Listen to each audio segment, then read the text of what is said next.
Bom dia. Homem de alguns pseudónimos e muitos saberes, nasceu em Sendim, concelho de Miranda do Douro, e não só, mas sobretudo, este facto moldou-lhe a vida e a própria língua. Ele é com certeza um dos mais sábios escritores, tradutores e poetas da língua mirandesa, que, para quem não sabe, é uma das duas línguas oficiais existentes em Portugal. Ele está hoje aqui comigo com o nome de Francisco Niebro, dado à luz com o nome de Amadeu Ferreira. Amadeu Ferreira, vice-presidente da CMVM, Comissão de Mercado e Valores Imobiliários, é o poeta e escritor Francisco Niebro. E o seu próximo livro de poesia, Ars Vivendi, Ars Moriendi, vai ser lançado brevemente. Bom pretexto para falar do poeta, do escritor e da língua mirandesa. Bom dia, Amadeu. Bom dia, Vítor. Tratamos por tudo, já nos conhecemos. Sim, senhor. Vamos já apresentar o teu próximo livro, e já vamos falar nos que já traduziste e alguns que escreveste, não é? Este Ars Vivendi, Ars Moriendi, também para quem não sabe, é latim. É latim, sim, senhor. Não é mirandês. Não é mirandês. É latim. Mas podia ser, porque o mirandês também vem do latim, não é? Vem, embora nós não digamos assim. Claro. Olha, este livro, já vamos à tua poesia, do Francisco Niebro. O mirandês, estivemos aqui há 3, 4 anos e falámos do mirandês. Sim. O mirandês está bem e recomenda-se ou está pior? Eu diria que não está melhor. Não está melhor por razões que eu creio que na altura também falámos. O mirandês é uma língua falada por alguns milhares de pessoas, não muitos. No Concelho de Miranda do Douro. No Concelho de Miranda do Douro e de Vimioso. E pelos mirandeses da diáspora, digamos assim, imigrantes noutros lados, como é o meu caso também aqui em Lisboa. A pressão do português hoje é muito mais forte, na verdade, do que no passado. Mas, além disso, Miranda do Douro é um concelho do interior que se vai desertificando devido às dificuldades e, portanto, as pessoas são menos, os nascimentos de jovens são menos. No entanto, há um outro aspecto que é os apoios oficiais que a língua tem são poucos.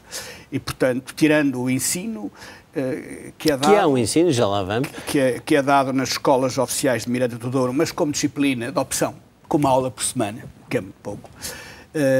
Eu diria que, se não está pior, não diria que esteja melhor. Isto não há uma dinâmica que se tenha iniciado de então para cá. Há todo um trabalho de continuidade, todo um trabalho de esforço dos professores de mirandês, dos mirandeses que se preocupam com a sua língua, com a sua cultura, mas digamos que, em termos de futuro, era necessário fazer mais qualquer coisa. Portanto, o que quer dizer é que, basicamente, o problema do mirandês, não só, é a desertificação do próprio interior. É um dos problemas importantes. Portanto, há menos gente, logo, exatamente. Há menos gente em Miranda do Douro, ou no Concelho. Logo há menos potenciais falantes, progressivamente. Mas não é só esse. Atenção, eu não queria só referir esse aspecto. Há uma pressão por parte do português, nomeadamente, das línguas, digamos, modernas, do dia-a-dia, mas sobretudo do português, muito forte, que leva a que as gerações mais jovens, mesmo sabendo falar mirandês, usem mais o português que o próprio mirandês. E eu costumo dizer que nós somos bilíngues, nós os mirandeses somos bilíngues, nada temos contra o português, é uma das nossas línguas, e eu costumo dizer que sou um bígamo que gosto muito das minhas duas línguas, o mirandês e o português, tal como gosto igualmente dos meus 2 filhos, dou sempre este exemplo. Claro. E, portanto, não há problemas. Só que uma não tem nada a ganhar com a morte da outra, pelo contrário, tem ambas a ganhar uma com a outra. Bom, isto do fundo, e vamos às raízes, provavelmente quando tu eras pequenito, é uma língua rural. Exatamente. É? Havia esse problema também, não é? Só. Mas aí a tendência era tentar falar o português, quando chegavas ou não? Isso já foi mais tarde. Quando eu nasci, em 1950, e até eu entrar para a escola, eu só falei mirandês. Não quer dizer que não fosse ouvindo português aqui e ali e começando a articular o português. Quando diz a escola primária. Mas até ali, praticamente na aldeia, toda a gente falava mirandês. Em minha casa só se falava mirandês, não se ouvia uma palavra de português. A partir dos anos 60 é que, de facto, o português começou a ter uma pressão maior e os pais começaram a pensar assim, se calhar eu se ensinasse português aos meus filhos, ele tinha um futuro melhor. O mirandês vão ter que sair daqui para fora, não lhe dá tanto jeito. Então vou-lhe ensinar logo desde pequenino o português. E ensinava-lhe o português.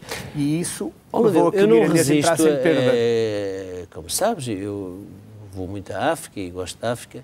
Isto é um pouco, provavelmente, como as línguas do crioulo em Cabo Verde, provavelmente o Kimbundu, o Umbundo e outras línguas em Angola, o Xangana em Moçambique, que as pessoas, não é, as famílias que falavam essa língua, que eu dizia línguas de pretos, e aqui se chamavam línguas de trapos, não é? Chamavam língua charra. Que era uma coisa pejorativa, e que as pessoas procuravam não falar diante dos que falavam só português, dos estranhos. Era uma língua que se recolheu à família, recolheu-se ao trabalho no campo, recolheu-se à comunidade rural, criando-se uma situação de aquilo que os técnicos chamam de diglossia, isto é, para dentro falavam em mirandês, para fora falavam em português. Claro. Portanto, isto aconteceu provavelmente no nosso colonialismo em África, não é? É muito possível. E já agora aproveito e vamos ver algumas imagens lá, para quem confunde Mirandela com Miranda do Douro, não é? Que às vezes, eventualmente, as pessoas aqui em baixo, não é? Exatamente. Podem confundir. Mas, continuando, mas estás de acordo, no fundo, são línguas que eram línguas rurais não escritas. Havia esse problema, não é? Havia, embora o mirandês... Tal como o Kimbundu em África. Vítor, deixa-me dizer-te, às vezes há um erro quanto a essa matéria. O mirandês... Aqui temos umas paisagens, só para dizer, né, que temos lá das tuas bandas, não é? São paisagens turísticas, muito bonitas. O Planalto Mirandês é fantástico, as ribas do Douro são maravilhosas. Para quem não sabe, aqui fica imagens da região. Aqui são aulas de... É o professor Duarte Martins. Olha, já agora faz com os seus alunos. Com os seus alunos que estão a aprender mirandês. Exatamente. Ou já sabem. Estão a aprender. Exatamente. Ou já sabem, estão a caprichar melhor. Eu diria que a maioria deles já sabem, estão a aperfeiçoar o seu mirandês, mas sabendo falar não o sabem escrever. E tal como o português tem que aprender a escrever. E ao escrever, que é o tal problema. Mas estás de acordo comigo? Estou inteiramente de acordo. Eu que me interesso por essas coisas, havia aquela coisa, mas o Kimbundu são dialetos? Não, são línguas, só que não foram escritas. Sim, mas o mirandês o mirandês foi escrito, alguma vez foi escrito? Foi. Era isso o mirandês nada mais é que a língua falada antigamente... São os borricos lá de Miranda. O mirandês nada mais é que a língua falada antigamente no Reino de Leão. Era a língua do Reino de Leão. Portanto, é um leonês antigo. É leonês moderno. O leonês era a não. língua da corte de Leão. Claro, escreveu-se até ao século XIV. Nós temos bibliotecas dos grandes mosteiros da época escritas em leonês.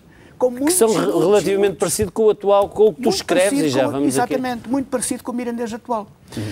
Depois, entre o século XIV e o século XIX, mais concretamente 1820 e 1882, não se escreveu, pelo menos que saibamos. A partir daí voltou-se a escrever, portanto, há 100 e tal anos, cerca de 130 anos, 140, voltou-se a escrever. Portanto, houve ali um lapso. Portanto, chamar-lhe uma língua oral também deve ser visto com algum cuidado. É demais. Nesses casos, eu não conheço bem a realidade dessas línguas, mas creio que serão línguas orais na maioria dos casos. Claro. Embora, desde há algum tempo, também tenho conhecimento que se tenha feito um esforço para que se escrevessem. Sim. E o que é que nós verificamos? Verificamos que as grandes línguas, as línguas do Estado, as línguas do poder, as línguas que têm um exército ao seu serviço, como é o caso ao português, impõem-se. Fala-se a língua de quem? A língua de quem manda. Não é? Ora, isto muitas vezes é muito complicado. E eu costumo dizer que quando alguém quer ser nosso amigo esmagando-nos, não consegue a nossa amizade. E eu diria que com as línguas passa-se o mesmo. Eu às vezes tenho a sensação que o português mantém uma posição colonialista face a outras línguas com que lida e não tem necessidade de o fazer. Eu sou favorável à expansão de português, mas a expansão de português, na minha opinião, será tanto mais forte e tanto mais profunda quanto mais respeitar as línguas com que entra em contacto, quanto mais apoiar. Porquê? Porque se ela se revelar amiga dessas línguas, essas línguas vão ser também amigas do português. E eu acho que isso vai ser bom para os dois lados. Eu agora lembrei-me, Amadeu, em relação ao acordo ortográfico, que é entre o português, não é? Portanto, há o português do Brasil, há o português de Portugal. Aqui, em relação ao mirandês, não tem nada a ver com isso. Também há problemas. Porquê? Todas as línguas têm problemas de escrita, porque uns acham que se deve escrever como se fala, outros acham que se deve escrever como é a sua origem. Tu és de um dialeto do mirandês, que é sendim. Por exemplo. Já falam de outra maneira, já lá vamos. O mirandês tem uma convenção ortográfica. Uma convenção ortográfica que foi aprovada, foi feita nos anos 90 do século passado, onde intervieram um conjunto alargado de mirandeses e uma série de especialistas linguistas, quer da Faculdade de Direito de Lisboa, a Faculdade de Letras de Lisboa, quer da Faculdade de Letras de Coimbra, e, portanto, essa convenção existe. Essa convenção sofreu algumas modificações, mas é um documento que muita gente contesta e que acha que não deve ser assim, deve ser de outra maneira. Embora é o documento que é usado no ensino. Portanto, como vês, essa questão usa-se em todo lado. Eu, pessoalmente, vou dizer uma coisa, o que entendo sobre essa coisa das convenções. Eu acho ridículo o que se diz a propósito das convenções, inclusive a do mirandês. Eu acho que a escrita não é a essência das línguas. A essência das línguas passa para além disso. Camões não escrevia como nós escrevemos hoje. Claro. E, no entanto, o português que ele escreveu não deixa de ser um verdadeiro português. Claro. O padre António Vieira não escrevia... A língua é que tem que ir atrás... Exatamente. A escrita é que tem que ir atrás da língua. Era diferente. Portanto, eu não dou muita importância a essas coisas, na minha opinião. Acho que é bater um pouco ao lado. Bom, mas isto é a minha opinião, com respeito por quem pensa de maneira diferente. Voltando ainda, e antes de irmos aqui a falar de ti e da tua obra,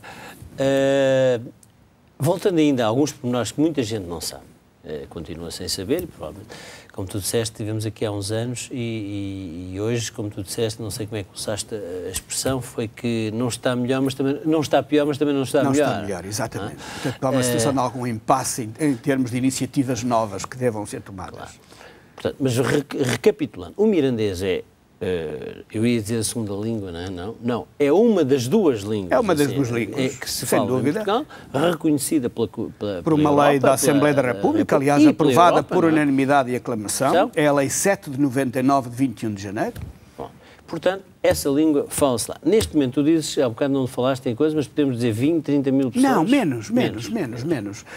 Isso não, a partir de certa altura, segundo os especialistas, a língua tem tendência a desaparecer, que seriam, eu sei que, por exemplo, no sul de Angola há algumas línguas que têm 3, 4 mil pessoas e estão em perigo. É natural. 30 mil pessoas pode estar em perigo. Podemos dizer que é uma língua em vias de extinção, ou pelo menos em perigo de extinção. Em perigo, sim. Eu diria que falarão um mirandês 7 mil pessoas, no máximo 10 mil, não mais, talvez um pouco menos. Ninguém tem números certos. Agora, ó Vítor, eu costumo usar uma imagem muito simples. E às vezes dizem assim, meu Deus, tu e outros como tu estão preocupados com o mirandês, isso qualquer dia acaba. Porquê é que estás tão chateado? Exatamente, porquê é que te preocupas? E eu costumo dizer duas coisas. A primeira é esta. Quem é que não morre? Tu não vais morrer? Para que é que comes? Para que é que subsistes? Para que é que lutas pela tua vida? Enquanto viveres, essa tua vida tem dignidade. Mas há uma segunda coisa que eu digo. A língua e a cultura que está ligada a ela faz parte da nossa ecologia, da ecologia do nosso viver do mundo. Faz parte da diversidade que compõe o nosso mundo e que nos ajuda a ser felizes e a dizer esse mundo. E eu, como cidadão, que nasci com essa língua, é meu dever de cidadania, lutar por ela, mostrá-la aos concidadãos portugueses que ela existe, quais são as suas características e mostrar que essa diversidade que existe nas línguas e na cultura portuguesa é uma diversidade que nos enriquece e que nos permite mostrar maneiras de ver o mundo e de dizer o mundo que de outra maneira não teríamos. E isso é um dever que nós temos. É o que eu costumo dizer. Amadeu, tu que és um poeta, um tradutor de língua, um estudioso, escritor, mas que no teu dia-a-dia tu lidas lá na Comissão dos Valores... de Valores Mobiliários, CMVM. É outro mundo. Que é outro mundo, e não vamos entrar nos pormenores das boas e das más ações, mas tu nunca tentaste dizer assim, olha, hoje vou falar em mirandês. Não. Aí aos grandes craques da economia. Há duas coisas. Todos os meus colegas sabem que esta é uma paixão que eu tenho, que eu me dedico a este trabalho e veem isso positivamente, apoiam-me. E, portanto, esse é um ponto que eu queria deixar claro. Mas o meu trabalho eu dedico-lhe toda a minha energia do dia sem me preocupar com mais nada. Portanto, eu dedico-me só àquilo e o resto fica à porta. Mas já me têm desafiado a dizer, vamos pôr isto em mirandês e tal, e não sei o quê. E eu a brincar, costumo-lhes dizer, o mirandês para mim só serve para as coisas importantes. Essa coisa das ações e das empresas e dos Digo isso a brincar, eles claro, riam-se.